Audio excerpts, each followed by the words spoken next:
మీకు ఒక కథ చెప్తా. ఒక ఊరిలో చాలా మంచివాడు ఉండేవాడంట. అతని పేరు కళ్యాణుడు. అతను ఎవరు ఏమడిగినా లేదనకుండా సాయం చేసేవాడు. ఆ ఊరిలో అందరూ అతన్ని గౌరవించేవారు. అతనితో మంచిగా మసులుకునేవారు. కలలో కూడా ఎవరు అతనికి చెడు చేయాలి అనుకునేవారు కాదు.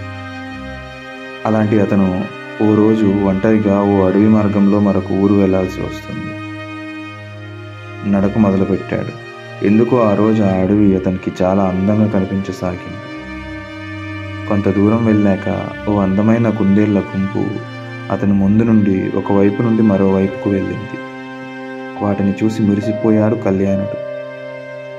అలానే ఇంకొంత దూరం వెళ్ళాక కొన్ని కృష్ణ జింకలు అతని ముందు నుండి కళ్ళు మూసి తెరిచేలోపు వెళ్ళిపోయాయి. అవే చూసుకుంటూ ఇంకొంత దూరం అలానే నడుచుకుంటూ వెళ్ళాడు. ఈలోపు అతని ఎదురుగా ఓ తోడేళ్ల గుంపు వచ్చింది. కళ్యాణుడు తన నడక ఆపకుండా ఇంకా వాటి దగ్గరికి వెళ్ళాడు. అవి కళ్యాణుడిని చూసి గుర్రుమనసాగాయి. వాటిని చూసి కళ్యాణుడు, నీ రోజు వెళ్ళే మార్గం ఇది, మీరు నన్ను అడ్డగించకూడదు, నేను చాలా మంచివాడిని, నన్ను అందరూ గౌరవిస్తారు, మీరు కూడా నన్ను గౌరవించి వెనక్కి వెళ్ళిపోండి అనే లోపు ఆ తోడేళ్ల గుంపు కళ్యాణుడి మీద పడి అతని పీక్కు తిన్నాయి. దీని నీతి ఏంటంటే, అడవిలో అందంతో పాటు ప్రమాదం కూడా ఉంటుంది. ప్రమాదాలను ఊహించి మన జాగ్రత్తలో మనం ఉండాలి.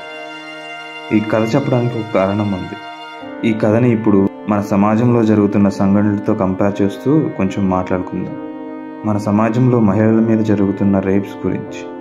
మొన్న ఒక మహిళ అంటుంది, నేను నచ్చిన చోటుకు వెళ్తా, నచ్చిన బట్టలు వేసుకుంటా, నేను నో అంటే నో అని. ఎవరికమ్మా నువ్వు చెప్పేది? ఈ సొసైటీలో 99% మంచోళ్ళు ఉంటారు. మీరు నో అంటే నో అనే అర్థం చేసుకుంటారు. మీ మాటకి, ఒపీనియన్కి గౌరవం ఇస్తారు. కానీ ఆ 1% మృగాలు, క్రిమినల్ మైండెడ్ పీపుల్, వాళ్ళు మీరు నో అంటే ఆగరమ్మా. వాళ్ళ నుండి మిమ్మల్ని మీరు కాపాడుకోవాలంటే ఏం చేయాలో ఆలోచించండి. కొన్నిసార్లు అలాంటి మృగాలకి ఎదురుగా వెళ్ళి నిలబడకూడదు. కొంచెం పక్కకి తప్పుకోవడం మంచిది. మిమ్మల్ని మీరే కాపాడుకోవాలి. ఆ మృగాల్ని అంతం చేయడం కొంచెం కష్టమైన పని. వాటిని ఆనవాళ్ళు లేకుండా చేయాలంటే ఒకటి వాళ్ళల్లో భయం సృష్టించాలి, లేదంటే భయము బాధ్యత నేర్పించాలి. రేప్ చేసిన ప్రతి ఒక్కరిని ఉరి తీయాలి. దీనివల్ల భయం క్రియేట్ అవుతుంది. ఒక్కరి కోసం జస్టిస్ కావాలంటే సరిపోదు.